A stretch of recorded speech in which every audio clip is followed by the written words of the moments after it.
Hi, and welcome to episode number 141 of the weekly Google Cloud Platform podcast. I'm Mark Mandel, and I'm here with my colleague Melanie Warwick. How are you doing, Melanie? So yeah, it's good to be back in the studio. And this week we're going to be talking with Haben Girma, who is here to talk to us about accessibility in tech. Thank you, Melanie, for setting this up. It was a really great interview. I'm a little bit of a fangirl of hers because I saw her speak and it just blew me away. And so I was really thrilled that she not only came out to speak at Next, that she also had time to come and join us while we were recording there. So that was lovely. Absolutely. So before we get to the interview, as always, we're going to start with our cool things of the week and end with our question of the week. And this week's question, Mark has been able to find for us, which is going to be, how do I perform large-scale mutations in Bigquery? Yes. Which is a good question. It is a good question because you put a lot of data in Bigquery. You do. And in order to make any type of deleting or anything that's going to be mutating, there are some limits. So it helps give an understanding of what those limits are. But we'll get to that later. So let's get started with our cool things of the week. You want to kick it off? I want to kick it off. Why not? So I think it's worth noting that Istio, the service mesh, basically for collecting logs, traces, telemetry, security, and policy for distributed applications, basically. It's the bit that sits between all the services, the way I like to think about it. It went 1.0 recently, so it's declared ready for production. So if you've been looking at Istio, but you've been holding off a little bit because it hasn't been hit 1.0, it is now hit 1.0, so you can definitely check it out. There's a lot of interest and popularity around Istio. Oh, yeah. I know one of our colleagues, Kelsey Hightower, talks a lot about it, which is great. And we should probably also mention that we also have announced the alpha release of managed Istio as well, so definitely keep an eye out for that too. Cool. We'll probably talk about that more when beta comes. Yep. Another thing that we want to talk about is that Google has been doing this effort to make Wi-Fi available in different regions around the world. And so one of those areas in particular, they're doing Google Station, which is providing high-quality Wi-Fi hotspots across Nigeria. The goal is that they want to roll out 200 locations in 5 cities by the end of 2019, and hopefully bringing this to millions of people, which is something that they've been working on for a while now in other countries like India, Indonesia, Thailand, and Mexico. We'll include a link, as always, into the show notes, and people can check that out and see, what the effort looks like, what the timeline is, and some additional insights around what's being provided. Yeah, I'm really excited about this. A while ago, episode 17, actually, we did an interview with Hiram Patel and Dale Humby in Africa, talking about some of the issues and challenges they face around infrastructure and how reliable it is in that region. So super happy to see this. Also, coupling that with some of the stuff that's been going on, like Google Go, Maps Go, YouTube Go, basically these applications that are designed to improve the experience when there's an unstable or slower network. I think these are really great endeavors. Agreed. Just access to information like this is very important. I know one of the stats they mentioned in the blog is only 35% of Africans have access to the web. So this is great. So another cool thing of the week, I think, Mark, you wanted to talk about Intellij. Yeah, big fan of Intellij. Been using Intellij for a long time. This is very specific for those Java users that exist out there, but the Google Cloud tools for Intellij plugin, being able to access services directly from your Intellij IDE, I thought this was kind of neat. It is neat. It is neat. So they have an example in here of actually calling the Translate API directly from the Intellij IDE, and there are tools in there so you can authenticate, so you know who your account is, then you can set up which project you want, which means if you want to test out these kind of services, give them a bit of a demo, give them a bit of a spin, see how they work out.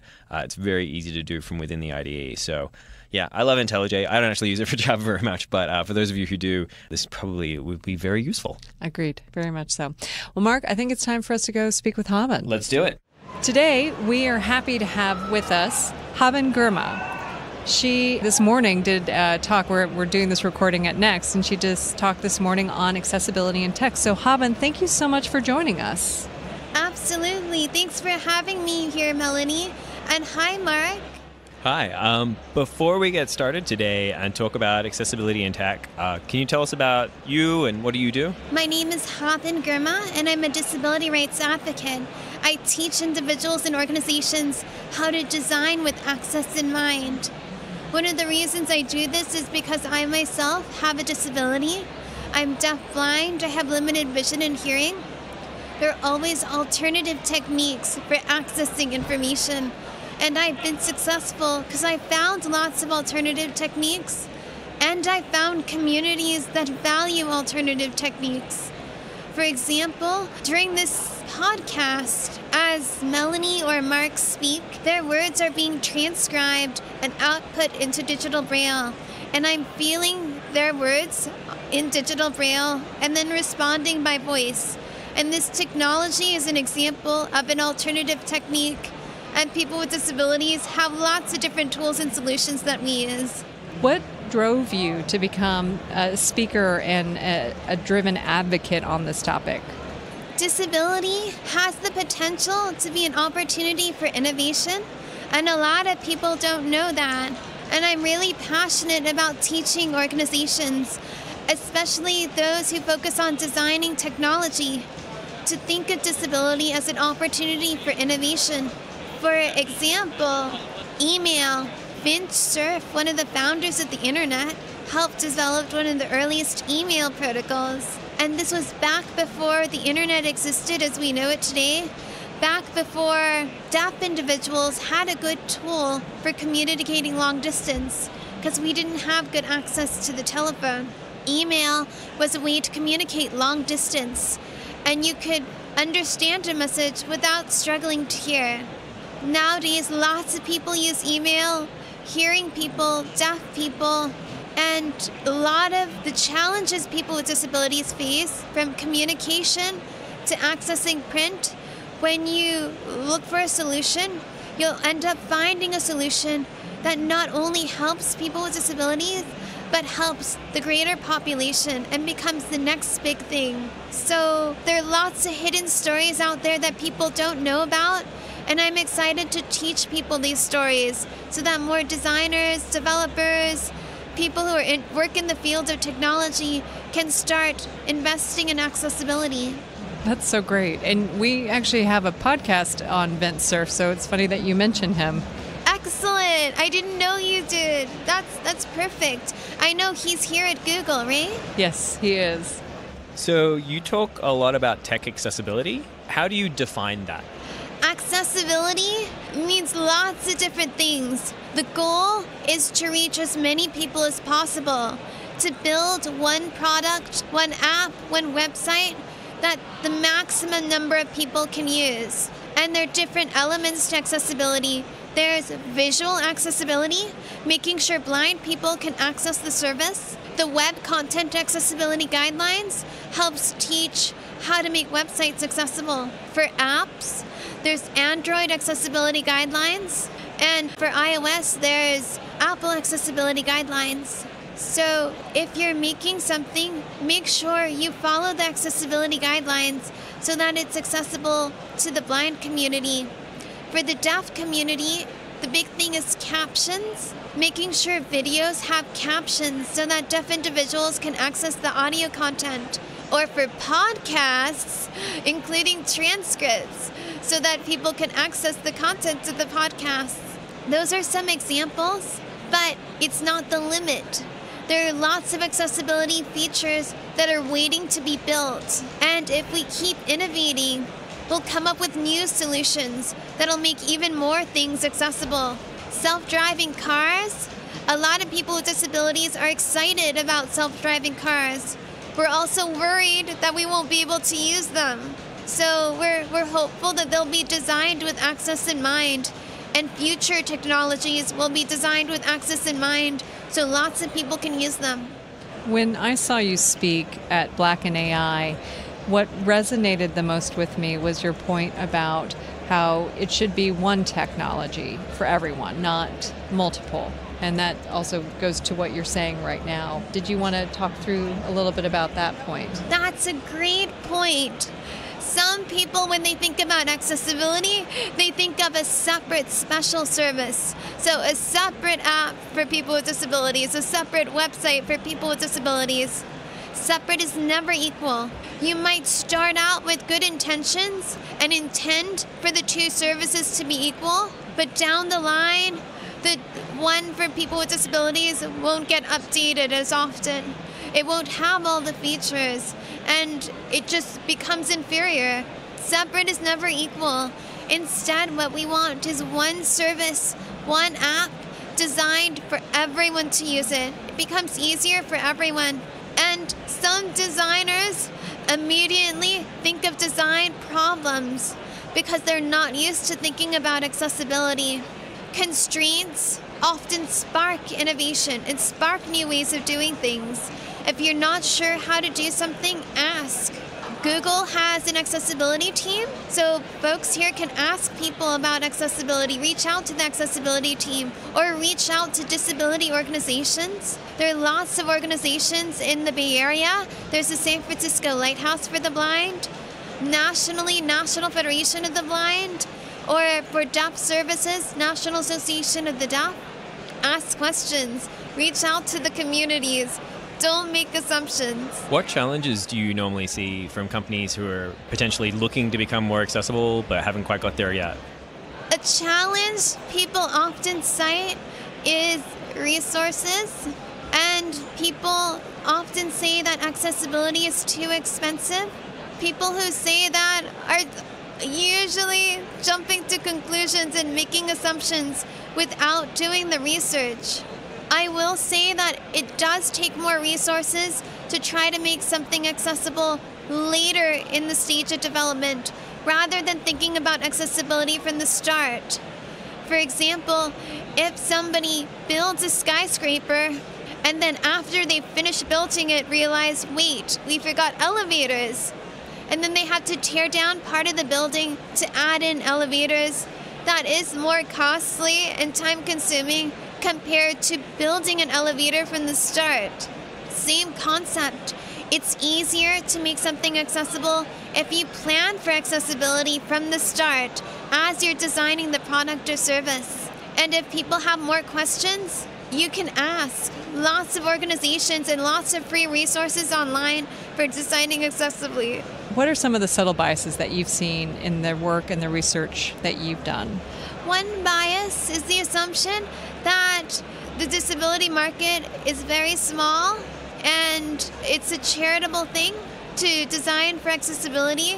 It's something to do for charity, and people don't realize that the disability market is very large. There are 1.3 billion people with disabilities around the world. In the US, 57 million Americans with disabilities. That's a large market. So if you make your services accessible, you get to tap into that large market, which means more revenue, more business opportunities. So it's good business to invest in accessibility. Stop thinking about it as charity. It's not charity. It's a great business opportunity. Have you got any great examples where you've seen accessibility done really well? One classic example, City of Berkeley. Once upon a time, the city of Berkeley did not have accessible sidewalks, and advocates complained and advocated to have full access to the sidewalks. And Berkeley put in curb cuts so that wheelchair users can go on and off the sidewalk and travel freely throughout Berkeley. Later, parents with strollers took advantage of the curb cuts, and they found that they could push their toddlers in strollers on and off very easily. Workers pushing things on wheels, travelers with luggage, kids with rollerblades, lots of people ended up benefiting from these curb cuts. And this concept of a disability accessibility feature benefiting the entire community is now called the curb cut effect. And you see it in lots of different areas. Lots of people use elevators, and it benefits lots of people. Captions benefit deaf people, but captions also benefit hearing people as well. Sometimes hearing people are in noisy settings and they can't quite hear what's going on their video, so they'll turn on captions so they can fully understand what's going on in the video. Or maybe they don't want other people to know they're watching a video and they want to be sneaky, so they'll turn off the audio and turn on captions. Yes. A marketing study by Facebook found that adding captions to videos increases view time on average of about 12%. So lots of benefits to including captions. Curb cut effect. You see it in lots of different places. I love captions. I use them. They're very helpful for me, actually. Exactly. What about you, Mark? Do you use captions? I don't. My wife definitely does, though. They're very helpful. Yeah. I know you gave us some great recommendations on resources. Are there any additional resources that you would recommend for developers and designers to improve accessibility design? I want to repeat again that there are Android accessibility guidelines for developers. Tap into those, look into that. And for websites, web content accessibility guidelines, if you're still not sure, there are lots of online resources. You can check in with the San Francisco Lighthouse for the Blind. You can check in with the National Federation of the Blind. And there are also accessibility consultants you can connect with. You're welcome to reach out to me. Again, my name is Haben Girma, and my website is habengirma.com. Thank you. Haben, one thing I want to leave on, or at least one of the last things I want to ask is, you did this wonderful talk earlier today. Can you share with our audience a few of the key takeaways that you shared with the audience here? The key takeaway from my talk this morning is that all the barriers that exist are created by people. They're arbitrary. They're not necessary at all. Disability, for example, is never a barrier. The barriers created are created by people. And one example I gave is how Harvard, once upon a time, used to deny access to women. Helen Keller, when she was looking for colleges to attend, couldn't attend Harvard. Back then, Harvard only valued men, and Harvard wouldn't admit women. Over time, Harvard changed, society changed, and now Harvard has opened its doors to women, people of color, and people with disabilities. So the barriers that exist are created by society, not disability. And as developers, you have the power to create tools and solutions that help people rather than creating barriers. So we're at a technology conference here at Next. Is there any particular technological advances that you've seen that you think are going to break down barriers in the future for people with different abilities? Self-driving cars have the potential to break down barriers if they're designed to be accessible. Will wheelchair users be able to get in and out of these cars independently? Will blind people be able to drive these cars independently? How about someone with arthritis? So it really depends on how they're designed. We're excited, but we're also worried. So please don't disappoint us.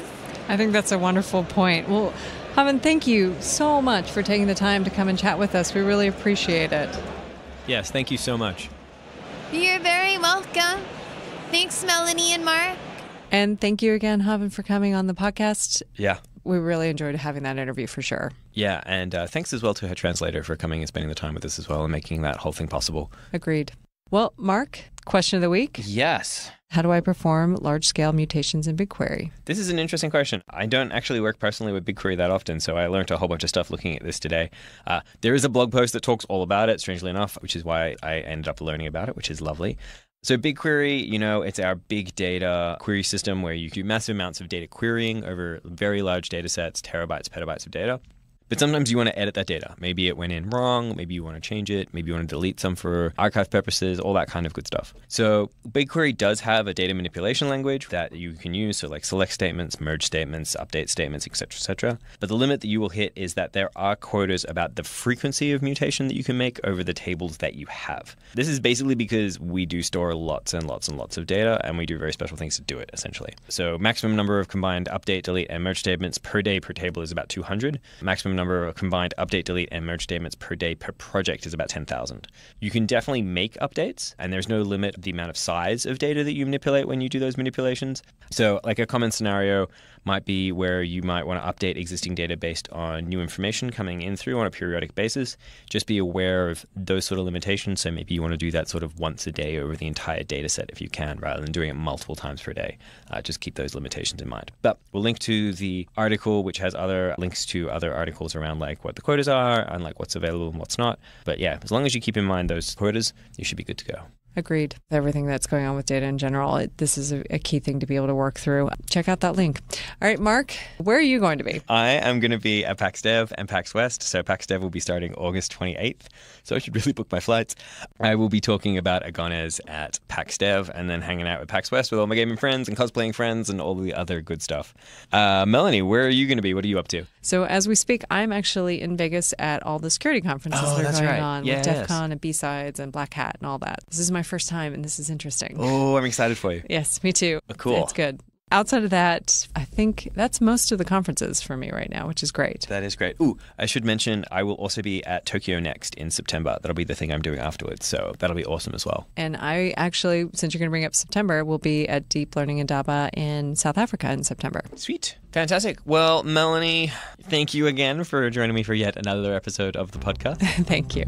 Thank you all for listening, and we'll see you all next week.